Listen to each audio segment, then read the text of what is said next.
This episode is brought to you by Olive & June. And I'm a brand new fan of Olive & June because we're going to be talking about their gel polishes, which we're really excited to get. But prior to even this, like 2 weekends ago, Mats and I were out and he treated me to 2 Olive & June polishes that I painted my toes, and they look so good. I love painting my nails at home. As you know, Olive & June delivers up to 21 days of flawless wear with a high gloss shine that won't chip, lift, or dull. There's no damaging removal thanks to their new peel off base coat and salon speed soak off system. Say goodbye to the drama of gel removal. Olive & June's new gel mani system includes everything you need for a salon quality manicure in one box, and you can customize it with your choice of 6 gel polishes, which breaks down to less than $2 a manicure. There's a custom 5-finger LED lamp and the iconic poppy for easy painting with your non-dominant hand. They also have a high-performance cleaner solution,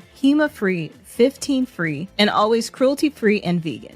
I used to be a huge salon manicure kind of girl. Like, I was getting my gel every couple weeks, and I have to say, like, when I stopped doing that, I realized how much more of my life I had back. Yeah, I have to be honest. I used to think that going to get a manicure and pedicure was relaxing, but I don't know what happened in the last few years, but it was a sudden shift. It does not feel relaxing anymore. It just kind of feels like I'm being pushed around and I have to leave. And that is why I switched to doing my nails at home. I have to say, I think I'm probably the most excited for the peel off base coat, because that has been like the thing that has stopped me prior to this from getting into doing an at-home gel manicure. Yeah, my nails actually got pretty damaged too because of all the scraping. And I asked him to stop doing that at the nail salon, and they're pretty resistant to that. So I like that I can be at home and, control that myself. I'm also really looking forward to all the shades that they have. They have 60 plus best-selling colors. I'm so excited. CV red is like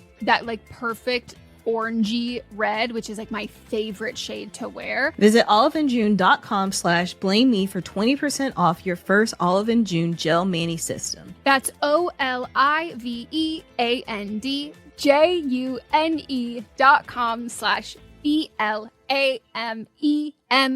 for 20% off your first Olive & June gel mani system. Once upon a mundane morning, Barb's day got busy without warning. A realtor in need of an open house sign. No, 50 of them, and designed before 9. My head hurts. Any mighty tools to help with this plight? Aha! Barb made her move. She opened Canva and got in the groove. Bulk creating Canva sheets. Create 50 signs fit for suburban streets. Done in a click, all complete. Sweet! Now, imagine what your dreams can become when you put imagination to work at canva.com.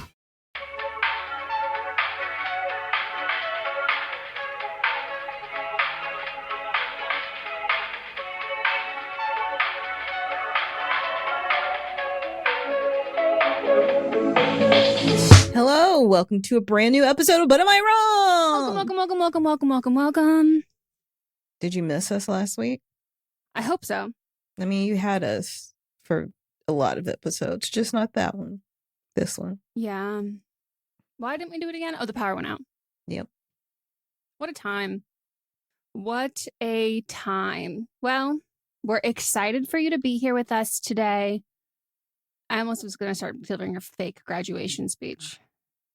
As we go I was going to sing it too, yeah. We remember all the times that we had together. So, this is But Am I Wrong? Where we talk about people who are wrong. Is it us? Sure, maybe sometimes. Never. We're so good at it. It's not me. And we have multiple different segments on the show. We will explain each one before we get into it, not to overwhelm you. And, because it's, you got your day. You got your day. Maybe you're like, we got to ease into it. Sometimes I want to be the lobster in the cold water. That suddenly becomes a jacuzzi. I don't want to be dumped into the jacuzzi to start. You know what I mean? You want to die? No. If I have to die, and I didn't say all the time, because I said sometimes, because you also know in the Hunger Games, I'm jumping off that platform immediately to get killed. Oh, you mean actual Hunger Games, not the book or movie series. I mean that, and same thing with zombie apocalypse. I mean, I'm not trying to survive. I'm trying to get out as quickly as possible. But other times... want it to be hot. Then I want it to be hot? Yeah, to begin with. if you want to get out as quickly as possible. That's what I'm saying. But sometimes, why does it make such a loud noise when I plug it in? Not mine, because I'm always on silent. That is true. But sometimes I just like, I don't want to know. I want to like slowly ease my way in. Okay. So that's what we do for you here. 3 different segments. We explain each of them as we go. But what you need to know is we want you to vote on who you think was wrong in everything we talk about in this episode. And that is over on our Instagram stories. We post those there. We add them to a highlight and you can vote in those polls for who you think was wrong and then reply to why you voted the way you did, your thoughts and your feelings. And we read those results as well as your thoughts and feelings on our Tuesday episode called See You Next Tuesday. Yeah. For my second bullet point, there's a survey up right now that you should fill out. It's in the show notes. Please do it. It helps us make our shows better. Thanks. All right. Should we get into the first one? Let's do it. Our first segment is called But Am I Wrong? That's where Meghan and I pick something from our lives that we either just want to talk about, a rant, or we might have been wrong in our own special life. And I'm up first. I like this color blue on you. Thanks. So I'm going to talk about a cultural emergency. I'm here to talk about a controversy so staggeringly ignorant, so laughably hysterical, and so deeply racist. It makes you wonder if some people are actively trying to prove the adage that ignorance is bliss. I'm talking about the unhinged, xenophobic howl over Bad Bunny, Benito, headlining the Super Bowl halftime show. The outrage is not just ridiculous, it's a meticulously constructed lie, and it needs to be dismantled. So let's start with the sheer absurdity of the argument. Who are these people who are complaining that the NFL picked the wrong artist? They are the same people who, when asked about him, have to admit they've never heard of him. Never heard of him. Bad Bunny was the most streamed male artist globally on Spotify for 3 consecutive years. He is a multi-Grammy winning genre-defining phenomenon whose recent 31-show residency in Puerto Rico single-handedly injected nearly $700 million into the local economy. The NFL is a business. Its core demographic is aging. Its median viewer is 50 years old. To survive, the league must court younger, more diverse, and international audiences. Bad Bunny is a golden ticket to the global youth market. His selection is not a political statement. It's a brilliant 7 million a second business decision. But for the critics, it's not about the music or the numbers. It's about a name that they can't pronounce and a language they refuse to hear. It's about a misplaced fear that a man singing in Spanish on a football field somehow threatens their entire cultural identity. And that brings us to the most frustrating and willingly ignorant part of this entire debacle. Let me say this clearly for the people who it can't penetrate their little minds, and they're the ones that are posting the outraged comments, and the politicians making threats. Benito Martinez Ocasio, aka Bad Bunny, is an American citizen. He was born and raised in Puerto Rico. Puerto Rico is an unincorporated territory of the United States. Since Joan Shafroth Act of 1917, people born in Puerto Rico are natural-born citizens of the United States. The idea that he is some foreign interloper stealing a precious American ritual is patently false. It's a lie. When critics like Fox News hosts who insist that he's not an American artist say this, they are not just factually wrong, they are dismantling the citizenship and identity of over 3.2 million Americans living in the territory and millions more in the diaspora. They are using the word American to mean white English speaking and ideologically aligned with them. Bad Bunny's decision to primarily perform in Spanish is seen as a provocation. But here's the history lesson they refuse to learn. The Spanish language has been spoken on this land in what now the southwestern United States longer than English has. Currently, more than 43 million people in the U.S. speak Spanish at home. We are the second largest Spanish-speaking population in the world. His language isn't an invasion. It's a reflection of America's reality. And if he's a Trump hater and a critic of the U.S. policy, guess what? That's called free speech. And it's protected by the same document that allows the NFL to exist. It doesn't make him less American. It makes him a participant in the American tradition of dissent. The racist undertones of the Bad Bunny controversy become deafening when you look at the history of the Super Bowl halftime show. Suddenly, singing in a foreign language is an existential threat. Let's review a list of actual non-Americans who have performed on the stage. These are people who were born outside the U.S. and are not U.S. citizens. And guess what? There was zero ICE threat, zero calls for them to be deported, and zero outrage from the quote-unquote patriots. The Weeknd, Coldplay, U2, The Rolling Stones, Paul McCartney, Shakira, J Balvin. Was there a mass outrage that Paul McCartney, Sir Paul, a knight of the British Empire, was polluting the sacred field with his foreign sensibilities? No. Why is it that when white artists or white passing artists from the UK or Canada sing in English, it's a global party? But when a Puerto Rican man sings in Spanish, it's a national security threat. Also, he's performed at the Super Bowl before. The answer is obvious. It's racism and xenophobia. It's a belief that English is the only legitimate language in American public life, and that the rising cultural visibility of Latino people, the nation's largest ethnic minority, is a form of cultural replacement. The outrage hit its most dangerous and truly racist peak when Trump advisors like Corey Lewandowski and Kristi Noem used the Bad Bunny announcement as an opportunity to threaten Latino attendees. Lewandowski, speaking on a podcast, said, "There is nowhere you can provide safe haven to people who are in this country illegally. We will find you and apprehend you and put you in a detention facility and deport you." Noam immediately echoed this, promising ICE agents would be all over that place. Think about what that means. The announcement of a musical act was used as a platform to declare that a national cultural event, the Super Bowl, would be an active site of immigration enforcement. This isn't about music. It's about chilling the presence of Latino fans at the event, creating an atmosphere of fear, and explicitly linking the celebration of a Puerto Rican superstar to targeted governmental harassment. They're not saying we don't like his music. They're saying, if you look like his fan, we're coming for you.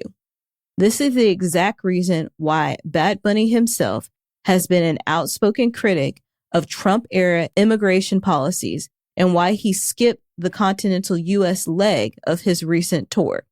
He wasn't being political for fun. He was responding to a very real threat to his fan base.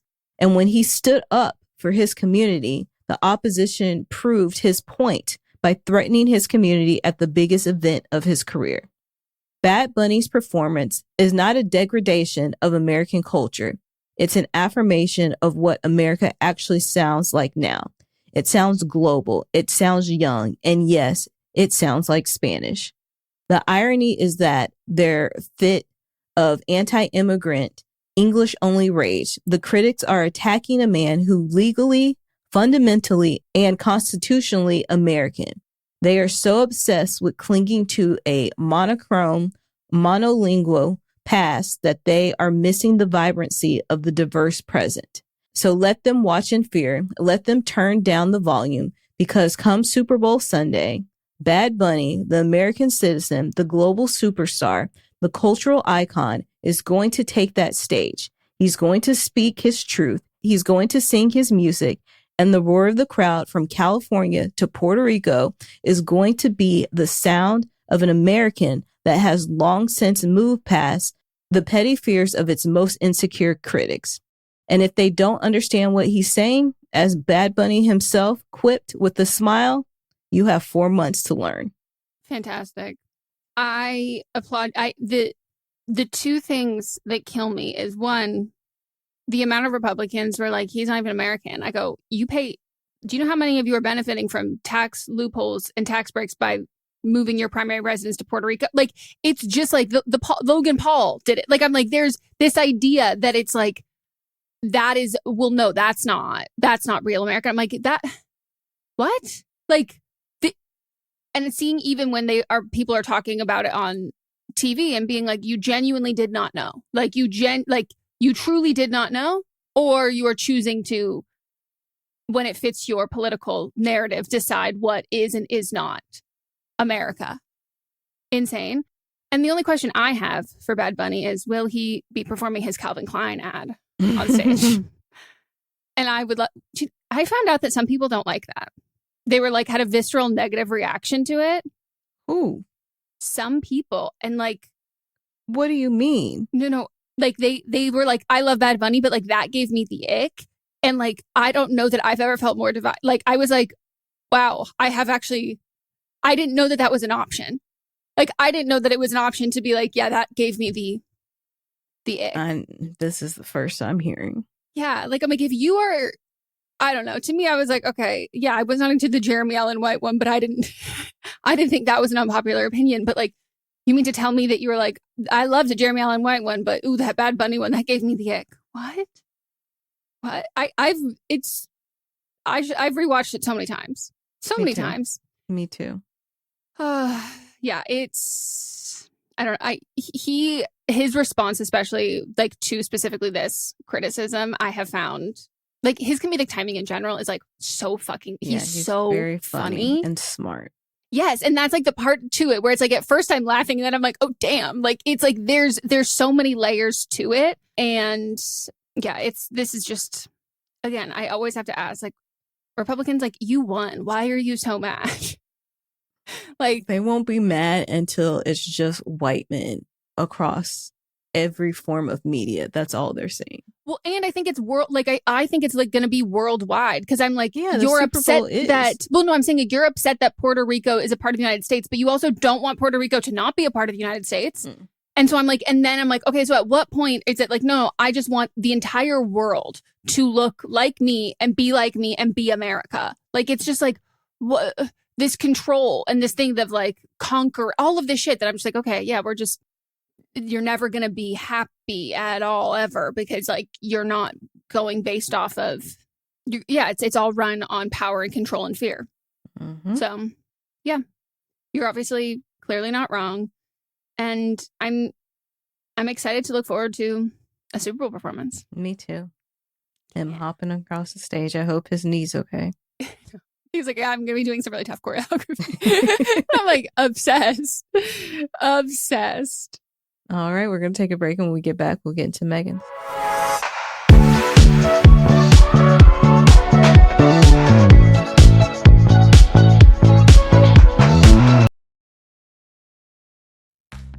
If you've shopped online, it's extremely likely that you've bought from a business powered by Shopify. You know that purple Shop Pay button you see at checkout? The one that makes the process from, I think I'm ready to buy, to, I can't wait till it gets here, so incredibly easy? That's Shopify. And there's a reason so many businesses sell with it, because Shopify makes it easy to start and run your business. Shopify is the commerce platform behind 10% of all e-commerce in the US, from household names like Mattel and Gymshark to brands just getting started. It gives you a leg up from the very beginning, with hundreds of beautiful, ready-to-go templates to express your brand style, so you don't have to spend time coding a website. Shopify allows you to tackle all the important tasks in one place, from inventory to payments to analytics and more. Plus, they have built-in marketing and email tools to help find and keep new customers, so you can easily spread your brand's word. And did I mention that iconic purple Shop Pay button that's used by millions of businesses around the world? It's the reason why Shopify has the best converting checkout on the planet. Your customers already know it, love it, and actually use it. If you want to see less carts being abandoned, it's time for you to head over to Shopify. Sign up for your $1 per month trial and start selling today at shopify.com/realm. go to shopify.com/realm. Shopify.com/realm. Fall is my favorite time of the year, and whenever it comes around, I'm making sure I'm bringing out my softest blankets, I'm making my favorite soups, really any excuse to use my immersion blender, and just generally making small adjustments in my day-to-day life to reflect the coziness and inherent transitional nature of the season. I love switching things up this time of the year, and that can include updating your makeup look. From a simple just gotta get out the door routine to festive fall glam or maybe even a Halloween look, Thrive Causemetics is your go-to for completing any fall look. Plus, every product is 100% vegan, cruelty-free, and made with clean, skin-loving ingredients that work with your skin, not against it. My personal favorite product that I absolutely recommend adding to your makeup bag if you haven't already is the Liquid Lash Extensions Mascara. It's the only mascara I wear anymore. I have it in a brown shade, which just feels a little less harsh than a black mascara. And it's a tubing mascara, so it doesn't run or smudge, and it just makes my lashes look so beautiful and long without any clumping. My favorite part, because I got so tired of working hard to get every last bit of makeup off when I was using other mascaras, when it's time to take it off, it just slides right off with warm water. And something I love about Thrive Causemetics is that purchasing their products does more than enhance your own glow. With every purchase, Thrive Causemetics makes a donation to numerous causes, and they've given over $150 million in product and cash donations to more than 600 giving partners, so it really is beauty with purpose. Whether you're doing a total overhaul or just making the tweaks in your life to feel in line with the season, complete your fall look. Go to thrivecausemetics.com/thrive for an exclusive offer of 20% off your first order. That's Thrive Causemetics, CAUSEMETICS.com/thrive. Hi there, Fred Greenhalgh here, director of audio dramas like DC High Volume Batman and Star Trek Con. However, my one true love remains all things spooky, and I'm excited to say there's a new season of my horror podcast, Undertow. This season is called Familiar Haunts, standalone horror tales that reveal how the past is never truly gone, and humanity may be the most ruthless monster of them all. Familiar Haunts is available now. Find it by subscribing to Undertow wherever you get your podcasts, such as the app where you're listening to me right now. Search for Undertow.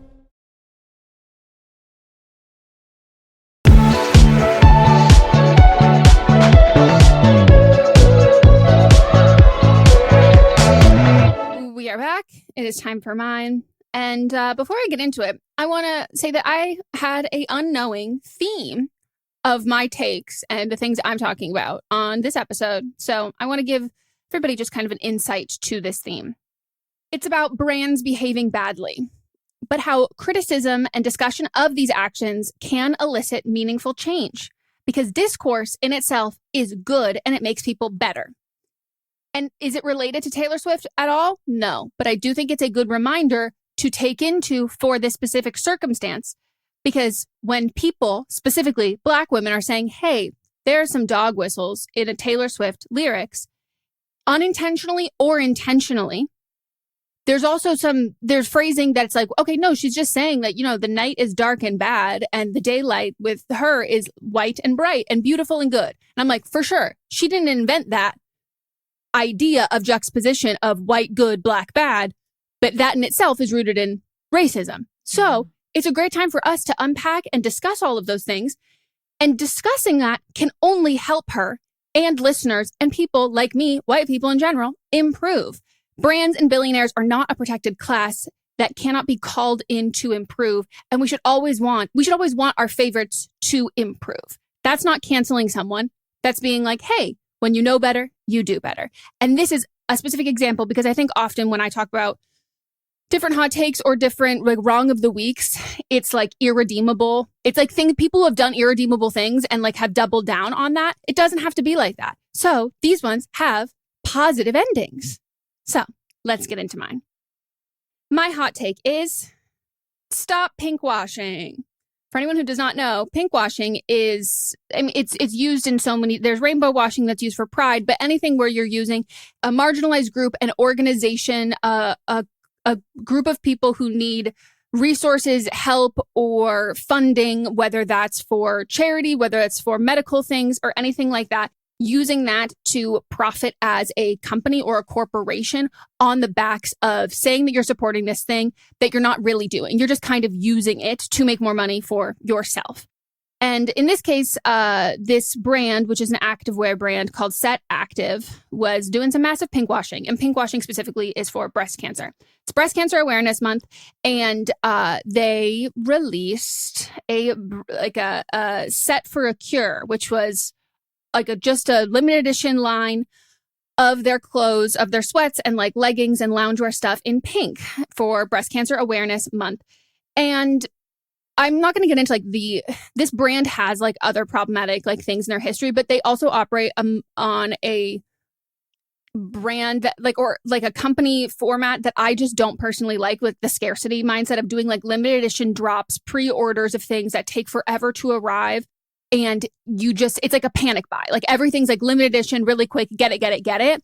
And they also did that for this collection, which, okay, sure, you run something that's like pink and themed for this. But I want to say that like I'm not talking about the brand as like a whole entity, because like, yeah, they've got some other things that I'm sure they could improve on. But this specifically, there was actually change made. So they released everything that they were doing, so excited about it. And they were like, and we're donating to, you know, I don't even know if they said explicitly where they were donating to at first, but it's like support Breast Cancer Awareness Month for this. Someone had commented and asked how much they were donating to breast cancer and where they were donating that to. And the founder had replied to a comment saying that they were donating 2% of the proceeds up to around that would equate to around $10,000. And everybody was like, oh, first of all, proceeds is what you make after you've recouped the money that you spent to make this thing. And they make like these sets are expensive. Like they're not cheap. There's like it's a lot. So they will be profiting exponentially more. And she's been very vocal about how like oftentimes they're raking in over $1 million a drop. And so 2%, you know, is feeling like, okay, about $10,000, not great. So, and that it was specifically being donated to Susan G. Komen, which of all the places to also donate for breast cancer, not that. So then the founder also confirmed on her Instagram channel explaining that I'm really proud of that number. And here's why it's 2% and not 20%. Because everybody was, I guess it's now what I've learned, it's kind of a standard of being like, if you are going to release something that you want the proceeds to go, it should be at least bare minimum 20%, or just donate like a flat thing. Like we're donating this and we're selling this in celebration of this cause. So here's why it's 2% and not 20%. Running a business costs money, like labor, shipping, marketing, keeping our team paid. All of it adds up fast. Our margins aren't what people think they are, which everyone's like, okay, again, margins. You shouldn't be profiting off of cancer. Like that's not what this is about. She continued to say, well, they could have donated a bigger percentage. It would have been a one-time thing. But by keeping it 2%, they can sustain it to help support other organizations. And then someone also pointed out that she also was hosting a giveaway. So you could win the entire collection, and Set would make a donation on behalf of 5 people. Would be on behalf of you for 5 people to win. And so how to enter was you like the post, you tag 3 friends, you follow Set Active on Instagram and TikTok, and then also follow the founder, which feels like, you know, kind of a grab for followers, again, off the back of breast cancer. And then lots of people were trying to have this discussion with her in the comments. And then I specifically saw someone who I guess I don't know if she had modeled for them or had like worked with them prior, but she is a breast cancer survivor and she's like young. She's, I think like maybe 30, almost 30. Like she got breast cancer in her 20s and she talks about it all the time. She she very much is one of the forward facing people of young women getting breast cancer. And so she had shared that she texted Lindsay and had a discussion with her and was like happy to say that like changes were being made. And so then afterwards, they posted on their story, I want to take a minute to reflect you guys about the breast cancer awareness drop today. We made a poor decision with our initial 2% donation and we're committed to making it right. Here's the honest truth. We got caught up being cautious about sustainable business operations that clouded what should have been our priority, meaningful giving. And as she goes on, basically says, I'm proud to share that we've since increased our donation commitment to $95,000 and are expanding to Metavir, which is METAVIVOR, which is an organization that most people are saying to donate over Susan G. Komen. And they said that was what they are doing now. And they agree that the 2% was pinkwashing, and they appreciate the feedback. We found the balance that we should have struck from the beginning. Thank you to everybody who held us accountable and to those who showed up for this drop. Your support is what made it possible for us to step up in a bigger way. So while this brand isn't again, perfect by any means, this specifically they were able to make actual change with this and learn from this. And I don't think they will do this again. But I think in general, if we shut down discourse to being only entirely positive, and intention matters over impact, and well, that's not what they mean. So that's, they only have good intentions. So don't speak about this or have this discourse or have this discussion.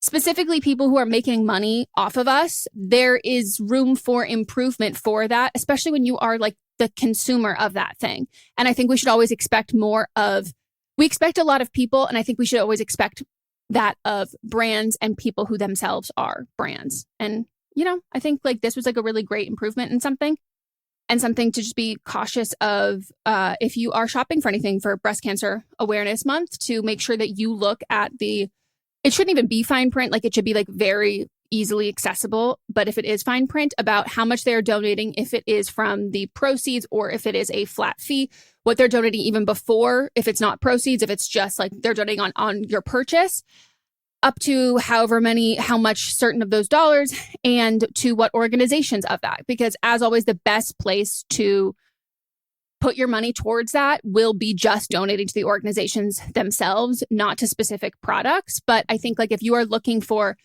you're already buying a product and you're oh, I can buy this for, and a portion of this goes to this, make sure that you're doing that research and you're not falling for, unfortunately, marketing gimmicks and pinkwashing. Yeah.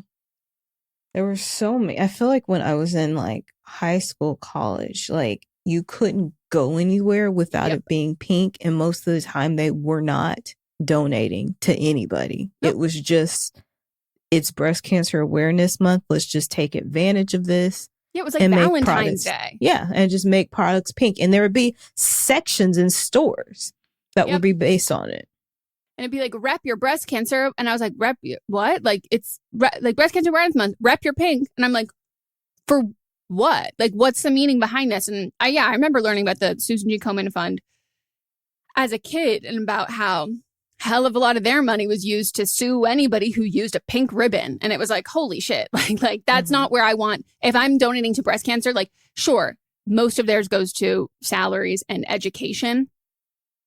I want it to go to research, and that's my personal prerogative. I think if someone wants it to go to education, there are other places that are better for it. But I certainly don't want it to be going to someone who is suing small businesses for using a pink ribbon. Yeah. So you're not wrong.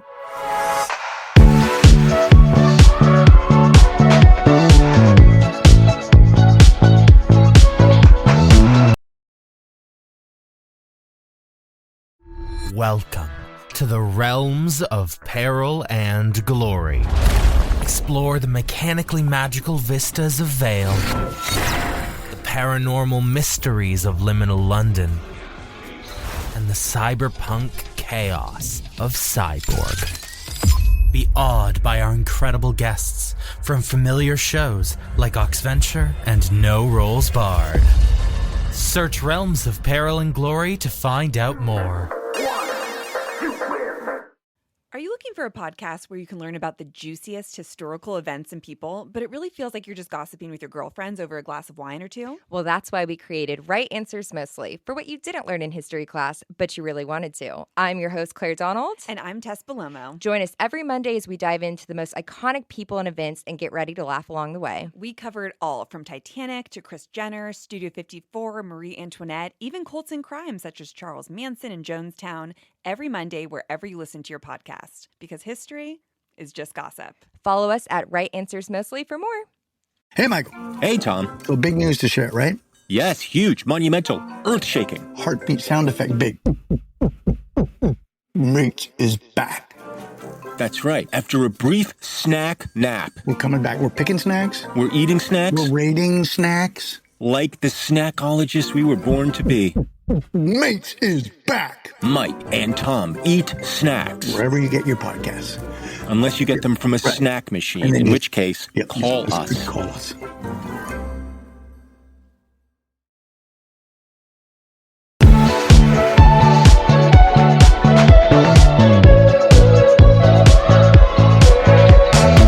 All right, we're back, and now it's time for But Are You Wrong? That's when y'all write in and let us know the predicaments that are going on in your own life. You can send us an email to butamiwrongpod@gmail.com or fill out the form that is in our show notes. Keep it to 300 words or less. And make sure that you give us like a thesis statement. Let us know what it's going to be about and ask specifically what you're wrong about in the situation. All right. Let's go. My name is Jenna. I'm 20. I've been with my boyfriend for a little over a year now. Overall, things are really good between us. He treats me well, we have fun together, and I feel comfortable with him most of the time. But there's one thing in our sex life that I really don't know how to handle. Whenever we're having sex, he asks me in the middle of it if I've finished. And most of the time I say yes, even if I haven't. Sometimes I do, but not always. The thing is, I don't want him to feel bad or like he's not doing a good job. So I just blurt out, yeah, even if it's not true. I'm starting to wonder if I'm digging myself in a hole by lying because it's becoming a pattern. The hard part is that he's asked while we're having sex. It feels super awkward to say no in that exact moment, like it would kill the mood. But then afterwards, I feel guilty because I do want to be honest with him. I also want to eventually have a sex life where we can communicate openly about what's working and what's not. But I don't know how to start without making things weird. So here's my question. Am I wrong for lying in the moment to protect his feelings? Should I be telling him the truth right then and there? Or would it be better to bring it up at a different setting outside the bedroom when there's less pressure? I don't want to hurt him, but I also don't want to keep pretending. What's the right move here? You're wrong.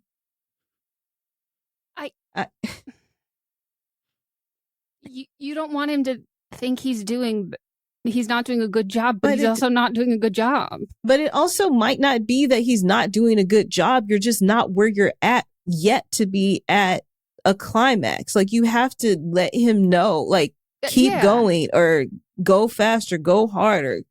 Like, you have to communicate so he knows. He's never going to know how to please you if you are lying to him. No, and he's communicating. Mm-hmm. And like, I think like you can say, you don't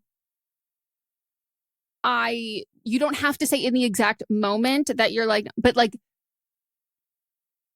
this needs to be a conversation at this point. This needs to be a conversation when you're not having sex and being like, hey, I want you, because like, it also could be like, I'm on a medication where like, I can't always come, or like, I'm enjoying the sex, but like an orgasm isn't always the end all be all finish for me. And like, sometimes I get there, sometimes I don't. But like, when you ask me if I'm there, it makes me feel like, I should be there already, or I get in my own head, and that like does not help with that. But like, are you having, a key thing is missed here. Are you coming at all? Like, she said that sometimes she has, but sometimes she hasn't. Sometimes I do, but not always. Yeah, she is coming. Oh, sorry. Sometimes. I thought it was like sometimes I do say, sorry. I thought it was talking about saying if she did or not if she actually did. Mm-hmm. So you say yes always. Yep. But you're not actually coming always. But I think like it doesn't, like, do you have an issue with him? But you're like, I want to eventually have a sex life where we communicate openly about what's working, what's not. So that things are not working. To me, this sounds like this is not. Yeah, like it's not. You're not getting there as often, and also like he's not as confident that he is getting you. Like, to me, this feels like insecure sex on both ends. Like, for him, it might not be like being confident, but he's just trying to communicate, like making sure that you got off, and like that is confident. and then she's lying. That's what I'm saying. Like, he's not confident that like you have come yet. And so it's like, oh, let me ask you. But it's like, I also like, are you is there positive reinforcement happening for things that you like that he is doing? Because I think that like, once you get lying about that too. Yeah. I think once you get to the point about asking if you have come yet, like, I think usually you've also lied about things that you're like, you may have like, not even necessarily like, lied, but like lied by omission, that you've like let him. It's like someone who like is like, you know, rubbing your thigh and you go, not my clit. Like he's been doing things that you're not actually getting sexual pleasure from, and you've kind of remained silent on that part of it. So it's like, it's not going to get better unless there's positive reinforcement for the things you're like, hey, I like this. Or like, even if it's like, I want to scrap a lot of this, but in general, like if you really like him, and you've been together for like over a year, you owe this to both of you, because you have in fact dug yourself into a hole. And I think there's something, I think it's exponentially fucking worse when specifically a guy you have sex with doesn't even ask you if you can. Like, and it's like, it's so crystal clear that you didn't. Like, he clearly wants to please you. And I think that your fear of potentially hurting his feelings in turn, I don't want to make you feel bad. I think you've hurt his feelings more by doing this, because he wouldn't ask you if he didn't want you to be honest. Yep.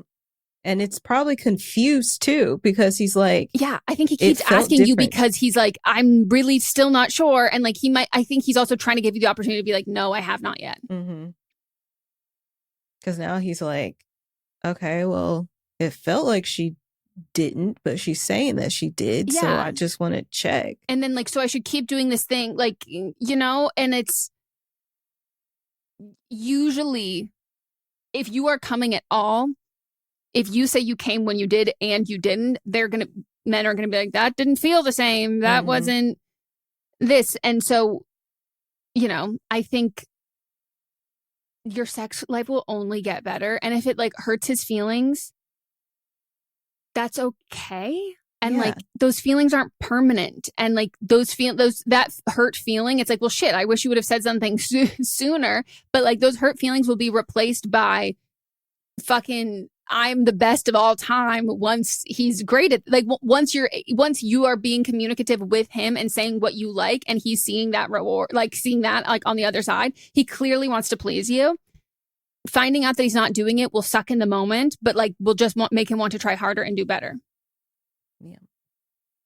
So it starts today. It's not like eventually I want to get there. Start today. Tell him. And not in a sex moment. Because or it could be like in the sex moment, like if it isn't like, you don't always get me off, it's like, if you wanted to do it during sex, you could like really say like, no, but like, keep doing that. Like, I'm almost there. Stuff like that. Like, I'm always positive. There. Keep going. Like, that feels good. Or go back to what you were doing, you know, this time, like before, like, don't switch to this thing or whatever. Yeah. Like a positive reinforcement to kind of get there. But I think if you decide to like, be like, I'm just not going to get there, and I don't want it. Like, I don't think you have to have a conversation whichever way you're going to do it. Like, it just has to get done. Yeah. So you can get done. Yeah. All right. Next one. Hi, Eminem. I started sewing this summer. It's been super fun, and I'm trying to make I'm trying to hand make a ton of Christmas gifts this year. That being said, there aren't many fabric stores in my area, R.I.P. Joann's, and I don't like ordering online because I want to see and feel the fabric up close. But there's a quilting store nearby that I went to recently, and it was super cool and had some of the best fabrics I've ever seen. But while I was there, I got a weird vibe.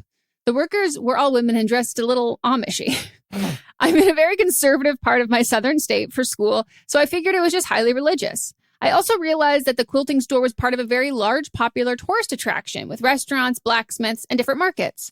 I looked up the place when I got home, and not only is it highly religious, but it is a full-on cult. I saw a bunch of previous members' accounts, and it's a high-control religious cult whose website even had a giant selection titled Response to Criticism, where it's refuting the allegations made against them.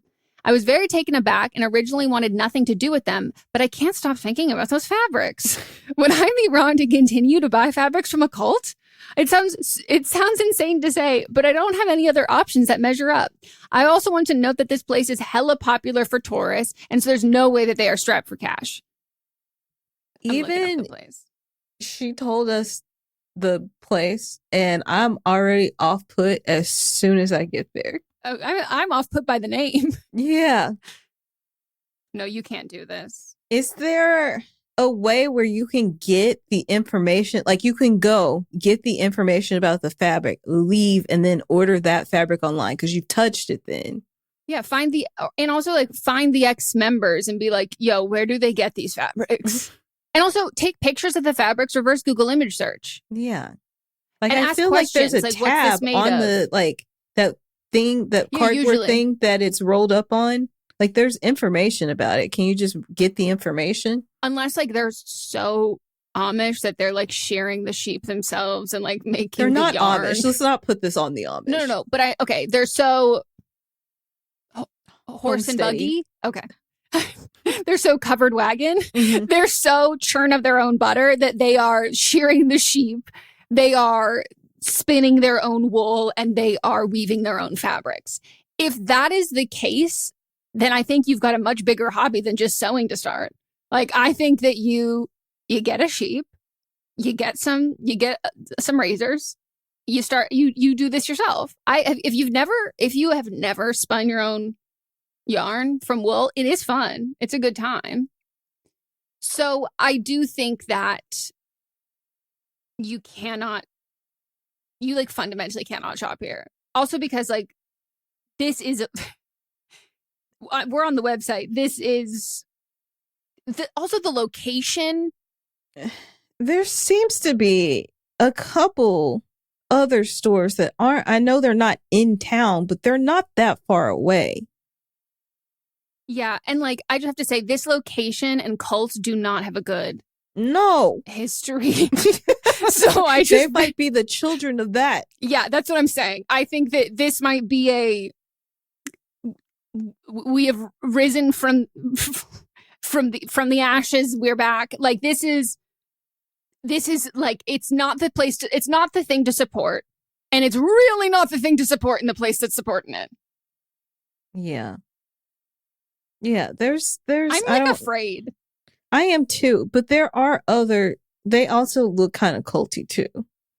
I think you just gotta write down the information and order from somewhere else. They have a bookstore. Of course they do. It's a tourist attraction, like she said. One of the books is $75. Final thoughts. Like I don't care how good this fabric is. Like, this is a cult. And like, you also like, I don't even want you on the premise of the cult. Cause like, think of the Criminal Minds episode when they're there during the cult. You say that as if everybody has watched that show. A lot of people have watched Criminal Minds. I haven't. So I have no clue what you're talking about. So I'm just saying. Why don't you elaborate? Well, they're there, checking in on the cult, and shit goes south really fast, and then they're trapped. Also, to be fair, pretty much any one of my primetime crime fighting related shows does have a cult episode. Yeah. Everything I watched, pretty much, soaps included, have had cult storylines. Mm-hmm. All right. We're going to take a break, and when we get back, we'll get into But Are They Wrong?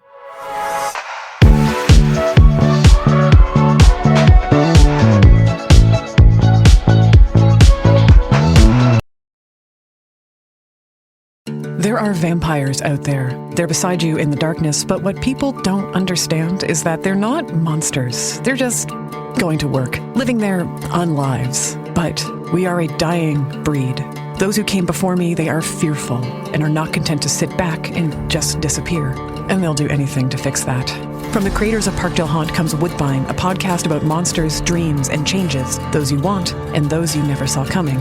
Season 2 arrives September 24th, distributed by Realm. From the darkest corners of our imagination comes a game show that's more ridiculous than terrifying. Welcome to Tickled to Death. I'm your host, Roz Hernandez, and I'll be guiding guests through the creepy questions and chaotic games, all to win the ultimate title of Horror Movie Champion. Listen to Tickled to Death wherever you get your podcasts, and hit follow unless you want the show to follow you.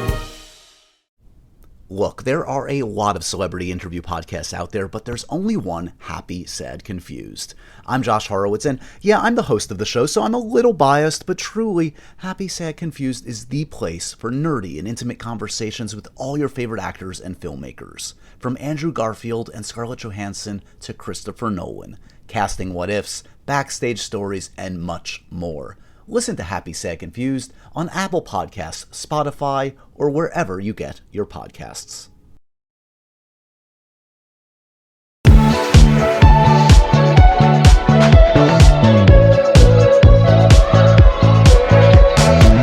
We're back. It is time for But Are They Wrong? Is where we nominate a person, place, or thing. Someone, current events, pop culture, zeitgeist, me thinks needs to be, brought back down to earth. Or set to sea. All right. Okay. When I asked you to think about the greatest formidable creatures on the planet, what comes to mind? Was it the lion, king of the jungle, the great white shark, ruler of the deep, or perhaps the mighty grizzly bear? All solid choices. But today I'm here to tell you about how you're wrong. All of you.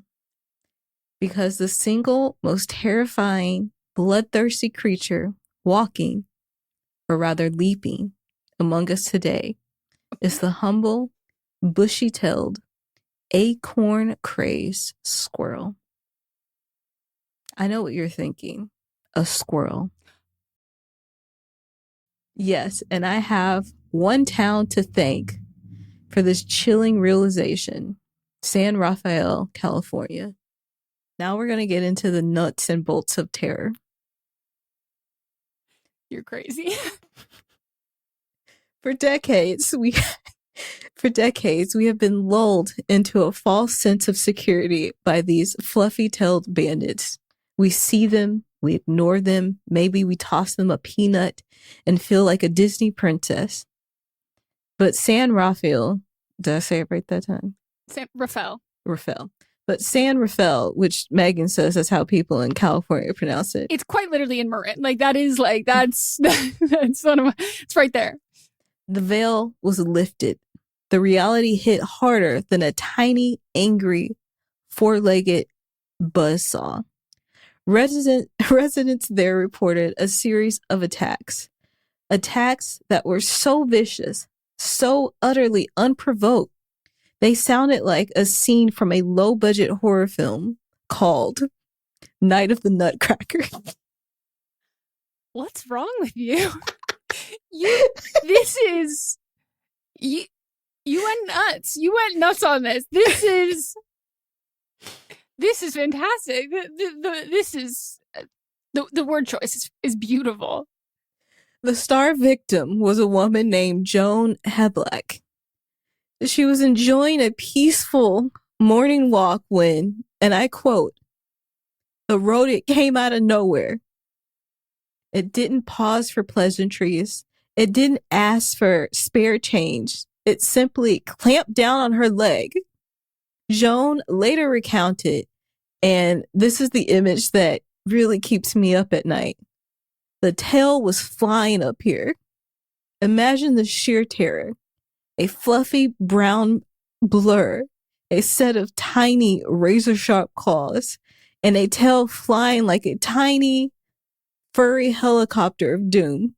And Joan wasn't alone. Another victim, Isabel Campoy, describe the encounter like, Squirrel went from the floor, tried to jump up to my face. My arm was completely overcome by Squirrel. Completely overcome by Squirrel. That's not a quote you ever expect to use unless you're writing your last will and testament to this evil little furry squirrel. These weren't mild scratches either. Both women and at least 3 others, according to the local flyer, were sent straight to the emergency room. Yes, a creature weighing less than a can of soda sent multiple full-grown humans to the ER. This is the stuff of legend. This is the new definition of having a bad day. In San Rafael, what is it again? Rafael. In San Rafael, they didn't post flyers warning about cougars or bears. They posted warnings that read simply, "Attack! Squirrel beware! This is not a joke." The entitlement epidemic. Now, how does an animal known mostly for getting hit by cars and burying its dinner in the wrong place suddenly become a 4-pound agent of chaos? The experts at Marin Humane have an explanation, and it's a crucial lesson in human-wildlife relations. The likely culprit? Human feeding. It turns out that when you feed wild animals, they lose their natural fear. They start to associate people not with danger, but with room service. And what happens when room service is late, or in this case, simply absent? Frustration, aggression, entitlement. We didn't just give them squirrel food. We gave them a God complex. Imagine the squirrel's internal monologue. Where's the almond? I demand an almond. I've been waiting for 5 minutes. Is this how you treat a valued customer? You know what? This is unacceptable. I'm going to need to speak to the manager. Clause engaged. We created a miniature furry demanding tyrant who decided that if you were walking in his park, you owed him a snack. And if you didn't pay the toll, well, you were going to be paying the copay at the hospital instead. We turned a docile creature into a tiny, aggressive debt collector operating on pure, unadulterated, food-based rage. The final warning. The good news for those of you who are now frantically checking the locks on your doors is that experts confirm squirrels are not vectors for rabies. They simply carry pure, concentrated annoyance and unbridled fury. The next time you see that innocent-looking, twitchy-nosed fluffball on your fence, remember the tale of San Rafael. That just rhymes better, so just stick with me. For sure. At that point, I wasn't even going to stop you there because I heard that. I'm not. No, you worked hard. Remember Joan Heblack and Isabel Campoy. Remember the emergency room visits. And remember this golden rule of wildlife interactions. Never feed the squirrels. Because if you do, you're not just giving a squirrel a treat. You're giving it an expectation. And when you fail to meet the expectations, that squirrel is coming for you. It's coming for your leg. It's coming for your arm. And its tail will be flying up here. Thank you. That was beautiful. Beautiful, beautiful, beautiful. And I would say that I saw this on TikTok at first, and sometimes when I see things, specifically like San Rafael, there are lots of places that are called San Rafael, like places that have similar things. As soon as I saw Joan's face, I said, nah, this is my San Rafael.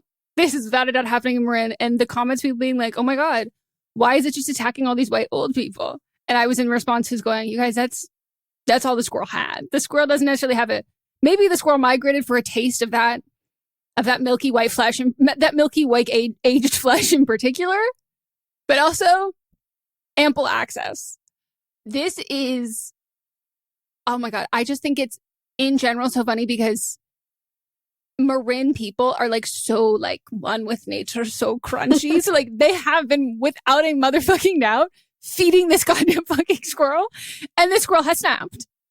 The flyer, I know that these people were injured and hurt. Totally.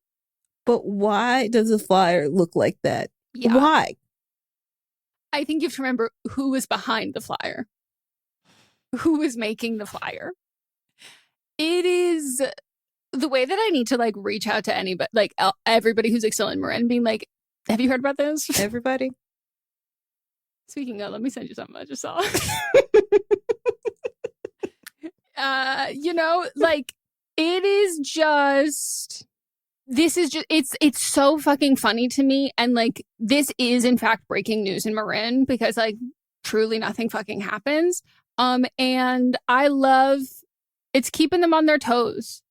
And also, Marin is a really big mountain biking and just like biking community in general. So like, I know for a fact that this squirrel is so motherfucking fast and has great reflexes because this squirrel is surrounded by people who are zipping and zopping, zooming and zagging all the time. That the ability to like fly and catch on, this squirrel also has to determine, is that person moving too fast for me? Is this person moving too slow for me?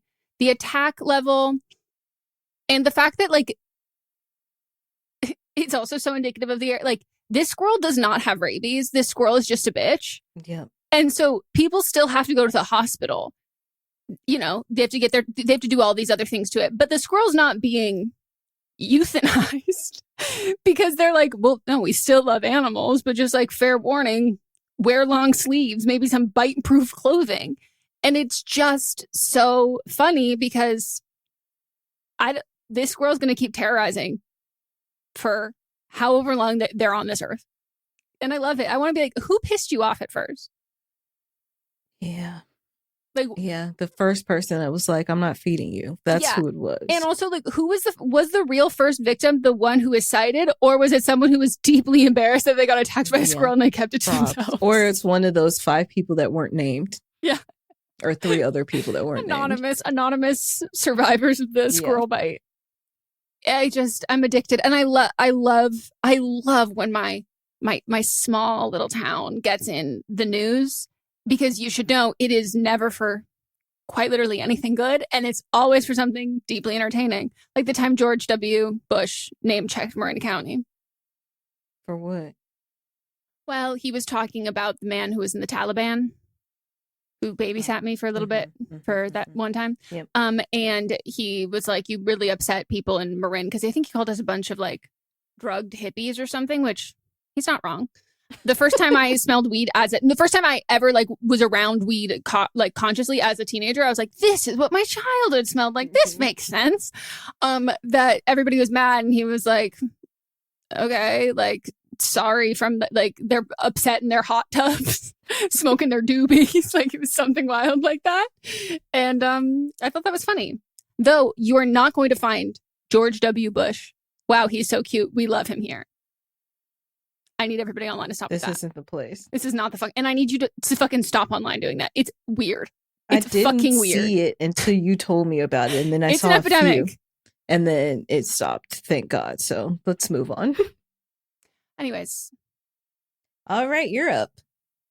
So to continue on with my theme, like I said at the start, my nomination for my wrong of the week is Baggu.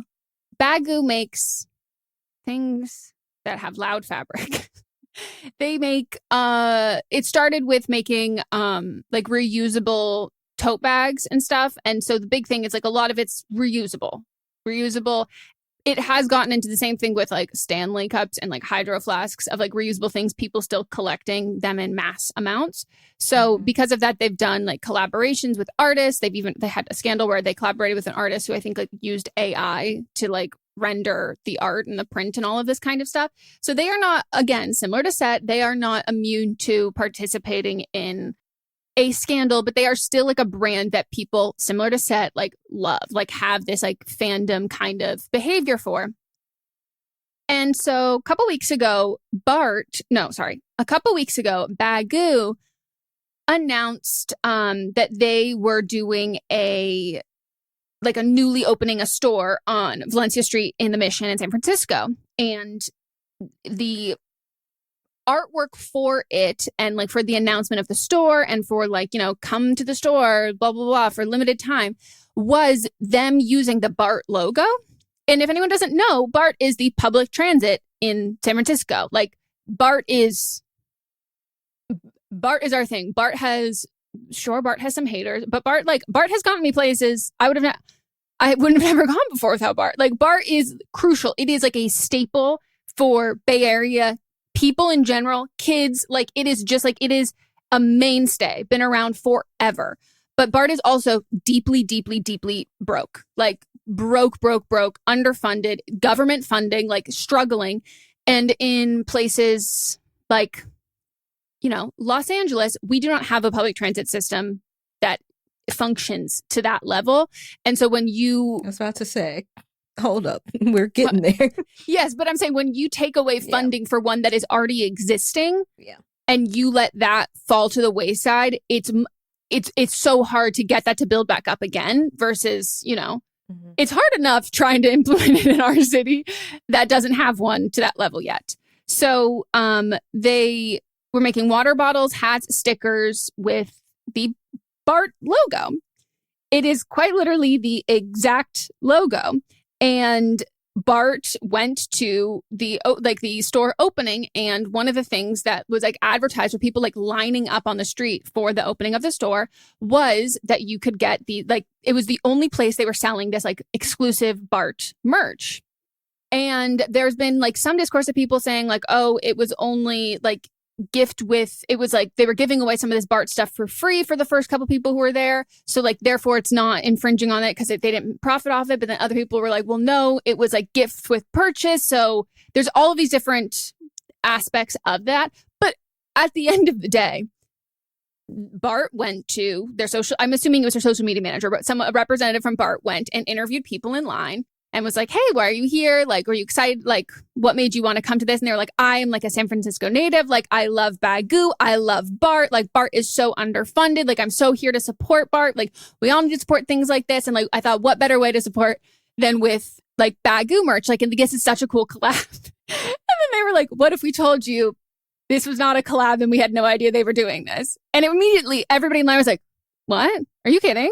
Wait, I will leave right now if you're like, do you actually mean that? And they're like, yeah, we had no clue that this was happening. They were like, are you not making any money from this? They're like, no, not at all. They didn't even pay to license it. Like, nothing.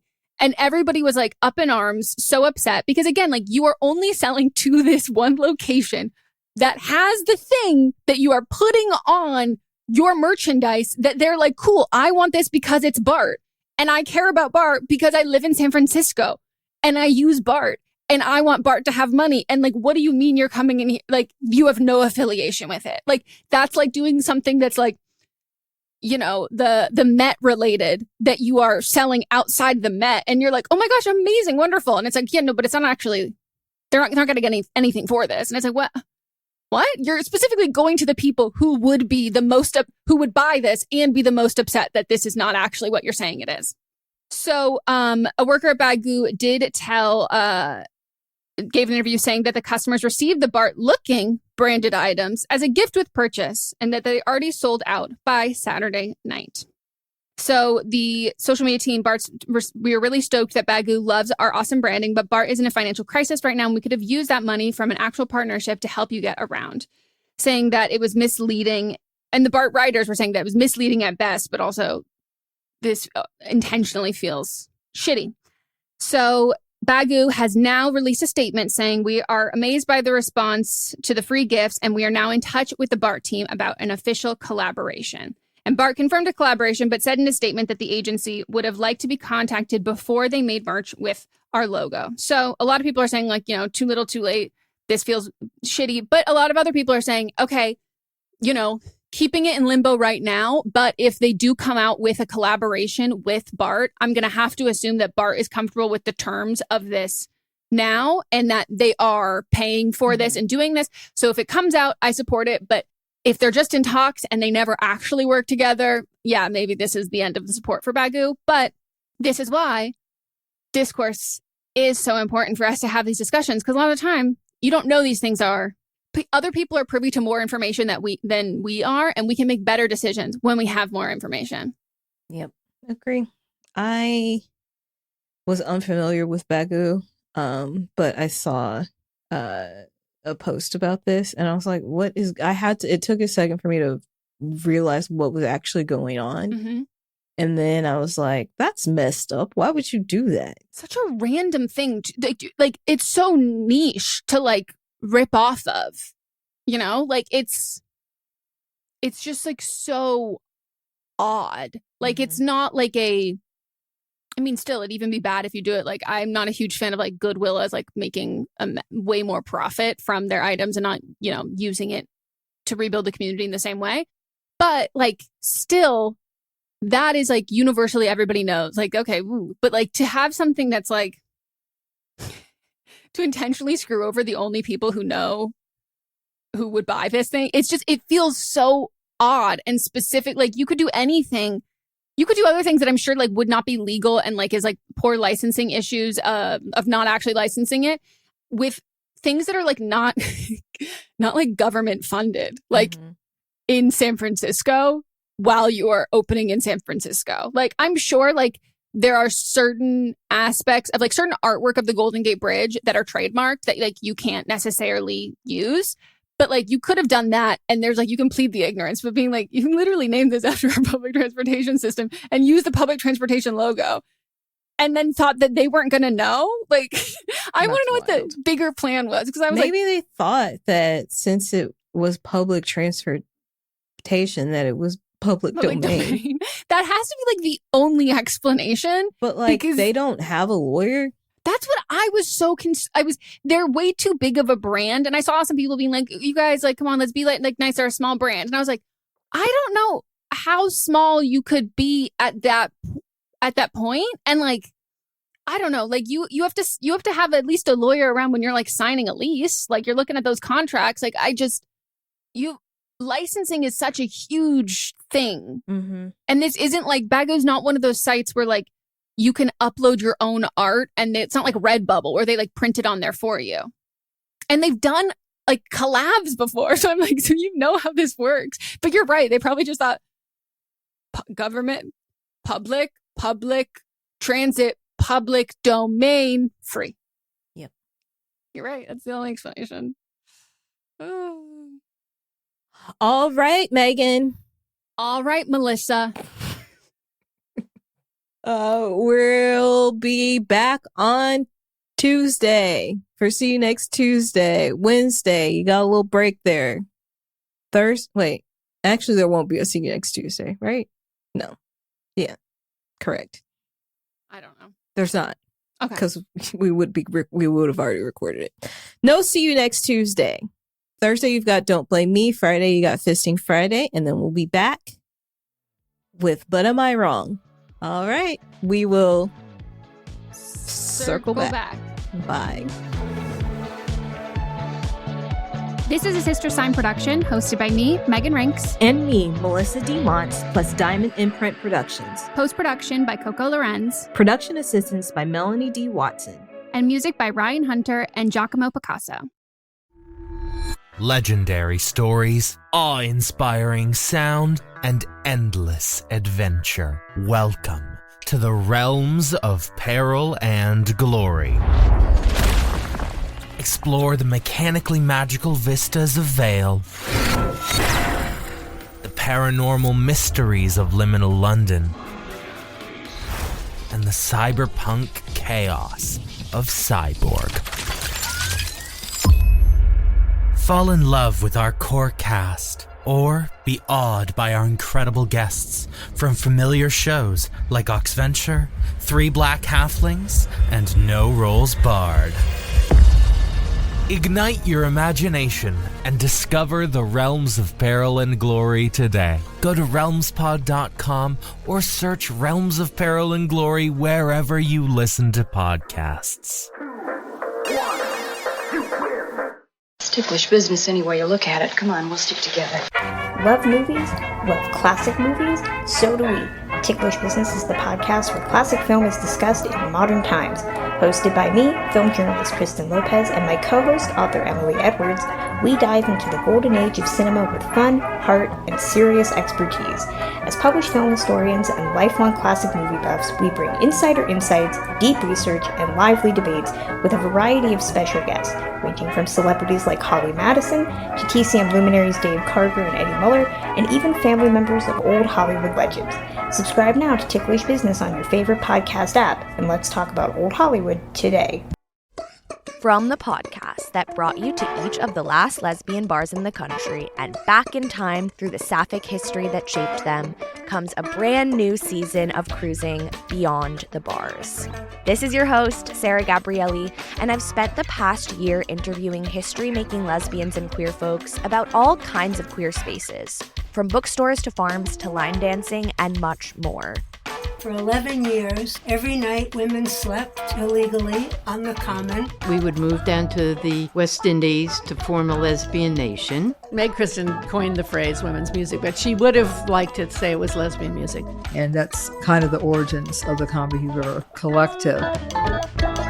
You can listen to Cruising on Apple Podcasts, Spotify, or wherever you get your podcasts. New episodes air every other Tuesday starting February 4th.